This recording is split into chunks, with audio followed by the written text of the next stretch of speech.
Everybody all set? With more than a month left in summer, we're standing at an epicenter for the climate crisis in Portland. Even amid record-breaking 116-degree days, it's even worse in heat islands like those we're seeing in this community. The thermometer just goes up and up and up to the life-threatening point. And tragically, these heat islands are often in poorer neighborhoods with higher populations of communities of color.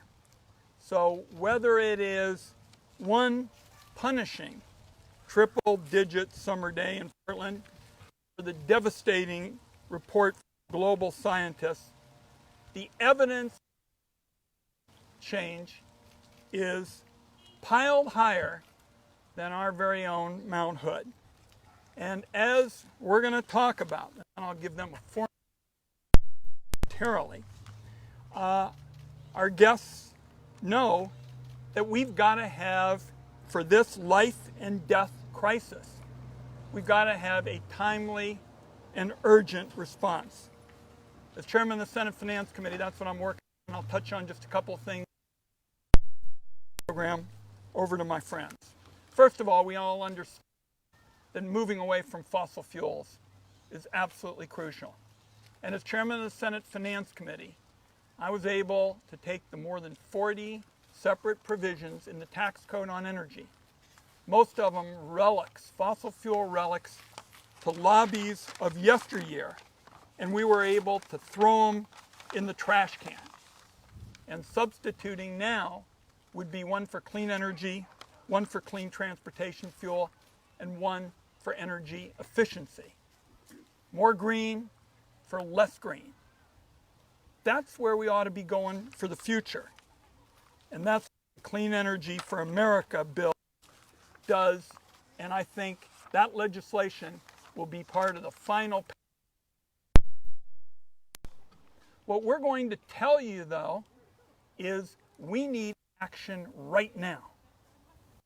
I describe several steps that I'm taking. The first is, in communities, we need more tree cover, and we need more areas where there's protection for citizens from the brutal heat, and we'll talk about that. And we need basic air conditioners and air filtration systems. I got a law passed that says that now the government can pay the health plans for air conditioning under Medicare Advantage.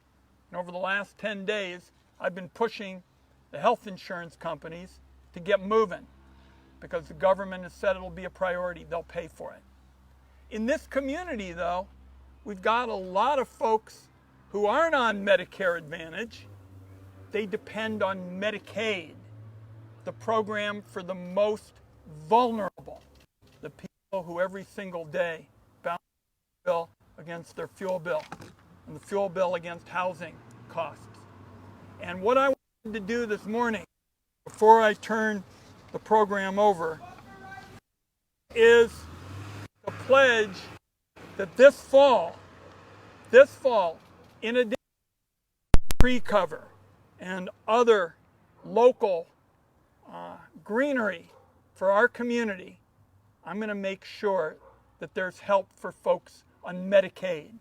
Our committee's got jurisdiction over the Medicaid budget. Conditioning, tree cover, local planting, other kinds of services that ensure people can survive right now is absolutely essential. I mean, air conditioning in a deadly heat wave is just life and death. This isn't about a government report somewhere. It's about life and death. And so these steps that I've just outlined, we're committed to taking. And I say, it's not just the moral thing to do, it's economically smart. Because if you can spend a few $100 on air filtration and air conditioners and avoid unnecessary hospitalization that can cost thousands, or the tragedy, as we've seen in our community, of people dying. Not only is it morally right, it's economically smart. So when I played basketball, my mom always would say, "Dear, make sure you're running with the right crowd. Make sure you're out there with the right people." These three probably fit the bill. We're going to start with State Representative Pham. Then we'll have Multnomah County Commissioner Peterson. Then we'll have Verde Executive Director Canis Alvarado, because all of them, and not just to paraphrase my mom, are wonderful colleagues, because ultimately this is about making sure that no community in Oregon and in the city of Portland is left behind, and particularly when it comes to dealing with life-threatening heat conditions. Commissioner Pham.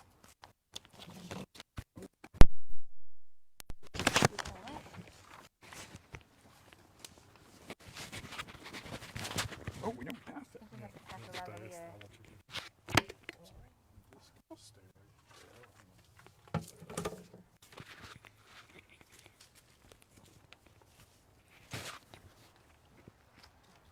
Hello, everyone. Oh, I'm going to take my mask off now.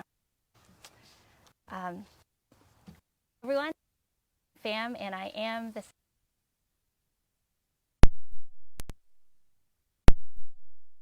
fans of the Multnomah, Chinook, Tualatin, Kalapuya, and many, many other tribes.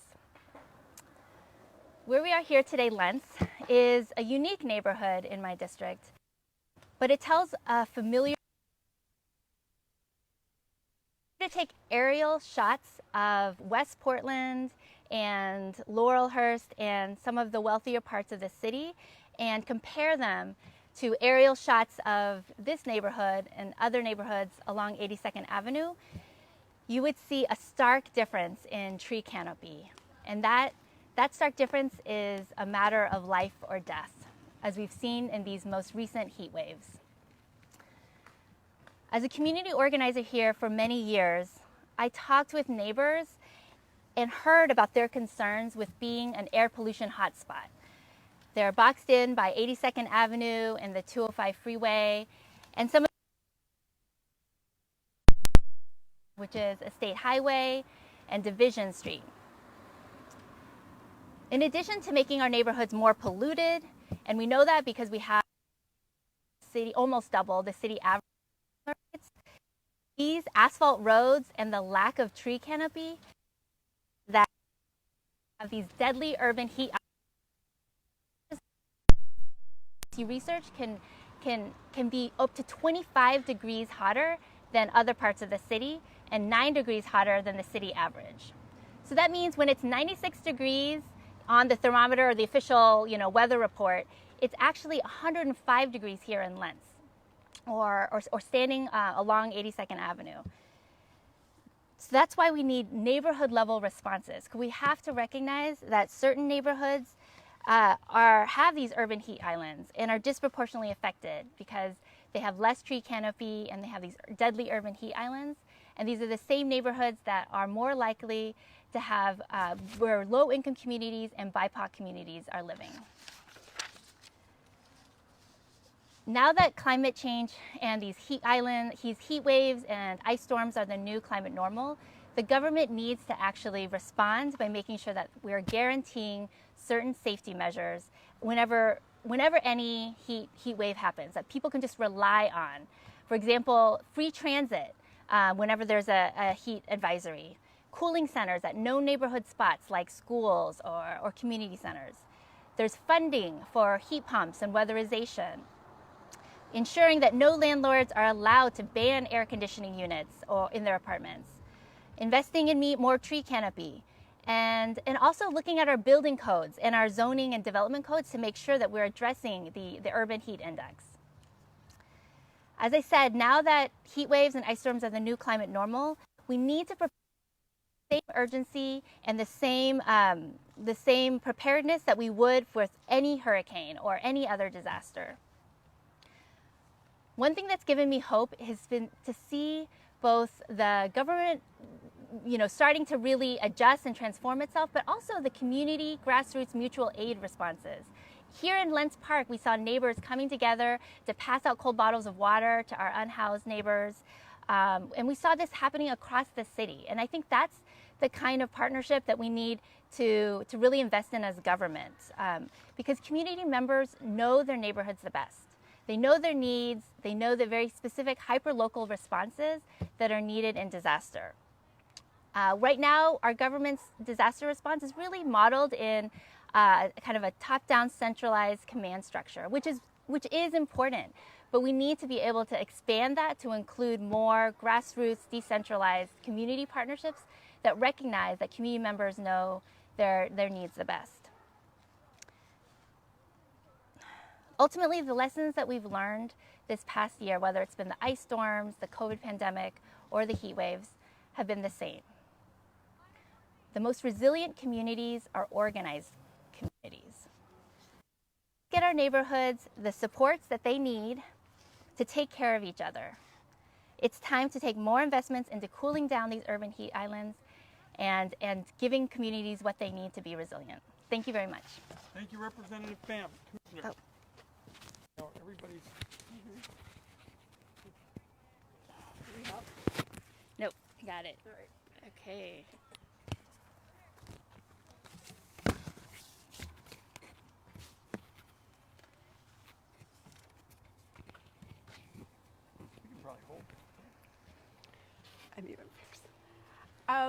Good morning, everyone. My name is Jessica Vega Peterson. I am the Multnomah County Commissioner for District 3. Lents Park and the Lents neighborhood is part of that district. I want to thank Senator Wyden for bringing us together today and for all of the important work that you do on behalf of Oregonians in Washington, D.C. It's also an honor to be here with Rep. Pham and Canis Alvarado, who are incredible leaders in fighting climate change and fighting for environmental justice. Over this past summer, we've seen oppressive heat waves and choking wildfires descend on our community, making clear that our climate crisis is here and we've run out of time. Tragically, we saw at least 62 people die during this June's heat wave, and many of those deaths were in areas like this.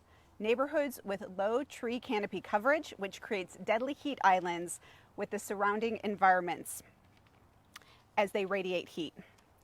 Studies have shown that areas like we stand in today, the Lents neighborhood, and areas in the vicinity of I-205 are some of the largest urban heat islands in our state. And we know that these islands also overlap with BIPOC communities that have been historically marginalized from critical services, exacerbating the threat for vulnerable populations in these areas. Last week, we saw another heat wave in Multnomah County. The county actually used new tools that helped us to analyze and map heat islands in our community, and we're better able to target and locate cooling centers, locations and outreach, and other efforts to protect our most vulnerable communities from the heat during that time.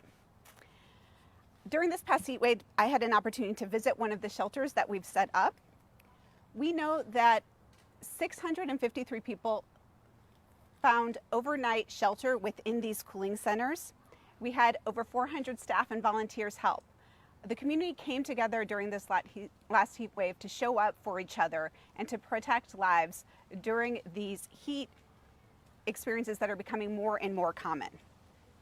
But helping each other through this crisis is only going to go so far. As we grapple with this new climate reality, we need to develop ways of ensuring that no part of the county has to face the deadly heat risks that come from these heat islands. I've been working closely with the city to figure out how we can increase the tree canopy coverage in neighborhoods like this one. I've also worked with the city, TriMet, and Metro to provide better transit and multimodal transportation options in areas like Lents.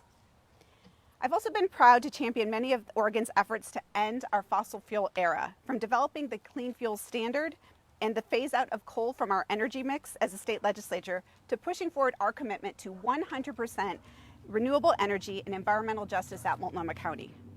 But the most recent IPCC report released earlier this month makes it clear that our inability to address this issue nationally and globally will lead to a harsher, more volatile climate over the next several decades.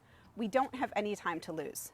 It is now imperative that we act aggressively as possible to end the fossil fuel era in order to prevent additional warming that would have a catastrophic effect on our society. Only the federal government can bring about the scope of change that we need. And that's why I am so grateful to have the leadership of Senators and Merkley and President Biden in Washington, D.C.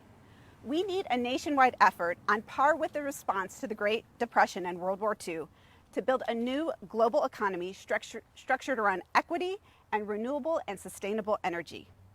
The Build Back Better agenda, including both the Infrastructure Investments and Jobs Act and the American Families Plan, will take the steps we need to prevent further climate chaos by bringing about this transition, while focusing on avoiding the mistakes of the past that led to intergenerational inequities. And I know our senators are committed to passing both of these. The Infrastructure Investments and Jobs Act will modernize much of our transportation system, preparing the way for the electrification of our vehicles and expanded transit. It includes a $7.5 billion to build out America's EV charging infrastructure and $60 billion to modernize our electric transmission systems.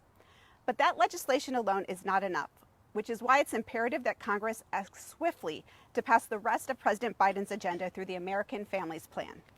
The American Families Plan will invest billions of dollars into creating new clean energy jobs across the country and create a new civilian climate corps to help us transition to a renewable energy future.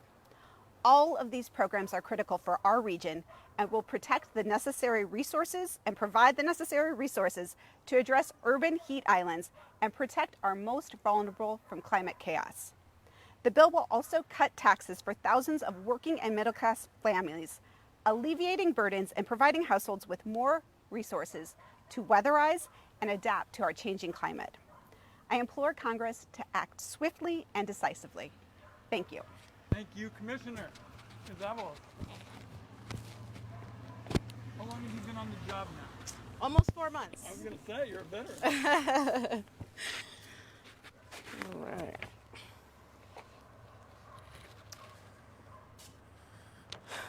All right. Good afternoon. My name is Canis Alvarado. My pronouns are she, her, and I'm the Executive Director of Verde. As I look in front of me, the cameras can't see it, but I'm looking at the beautiful shaded area of Lents Park. And it's easy to forget that many people in Lents don't benefit from that kind of cool relief. Many of us will be able to go back to our air-conditioned cars and homes to stay comfortable and safe from the heat. But many of our community members, people who live right here, are unhoused or bake in non-air conditioned and non-weatherized homes. They will feel the impacts of this heat wave long after it has subsided. Too many of our neighbors live in urban heat islands like Lents and in Cully, where it doesn't work. Too many of our neighbors are making tough decisions between paying for their next utility bill to keep their homes safe and putting food on the table. It's time we legislate with the understanding that people live with these problems every day, and we cannot solve these problems in isolation. We need to ask ourselves with every decision, who is benefiting from our decisions and who will be negatively impacted? And when we hear the answers from the community, our solutions must correct historic injustices to frontline communities who experience the harshest impact of the climate change, like heat waves. We must provide those same opportunities, those same communities, an opportunity and a path for leadership to center their voices. Verde's work is a model for how to do this successfully. For over 15 years, we have built environmental wealth for low-income and people of color communities, social enterprise, outreach, and advocacy. We have a responsibility to future generations, and that's why we invest in the leadership of communities through our outreach and educational programs. We work to develop environmental justice leaders through our Líderes Verdes program and partner with local schools to teach the next generation of Oregonians essential knowledge and skills around climate-resilient green infrastructure. Through our social enterprise Verde Builds, with the help of historic Portland Clean Energy Fund dollars and collaboration with the Energy Trust of Oregon, we've spent the last few months helping low-income homeowners gain access to ductless heat pumps to both heat and cool Portland homes with increased energy efficiency. This infrastructure has become even more critical as Oregon experiences record-breaking heat waves. While we have ongoing conversations at the federal level to rebuild our country's infrastructure, our advocacy programs have been working in coalition with environmental justice organizations here in Oregon to fight for infrastructure that is community-based and community-built. Our recent legislative wins are a blueprint for the kinds of investments we need at the federal level. The Healthy Homes Bill provides low-income households and landlords with grants for any needed home repairs, including smoke filtration, mitigation, and weatherization. The 100% clean energy bill for all moves us to 100% clean electricity by 2040, an ambitious goal, but only Oregon could do that. The bill also invests in resiliency and local economic development through $50 million in investments for community-based energy solutions. The climate crisis is worsened by decades of disinvestment from the government in communities like Lentz and Cully. We are left unable to adapt, while the private sector is rewarded and incentivized for prioritizing profit over people and the planet. We could continue to do business as usual, or we could choose to be transformative and bold to build our solutions from the community up. The forthcoming infrastructure package is a perfect opportunity to invest in complete streets lined with trees, frequent affordable public transit, solar, storage, and microgrids in neighborhoods abundant with healthy and comfortable homes, and affordable utility bills that keep the lights on and keep clean water flowing from every tap. Senator Wyden and Senator Merkley have already shown incredible leadership. They've shown their commitment to environmental justice communities and brought Oregon's values of building environmental wealth to the national stage. Let's work together to act locally for communities like Lentz and Cully. And let's not wait a moment longer. Thank you. Well said. Okay. We're all running away with the podium. Here you go. Thank you. Yes. All right. Let's do this. I know a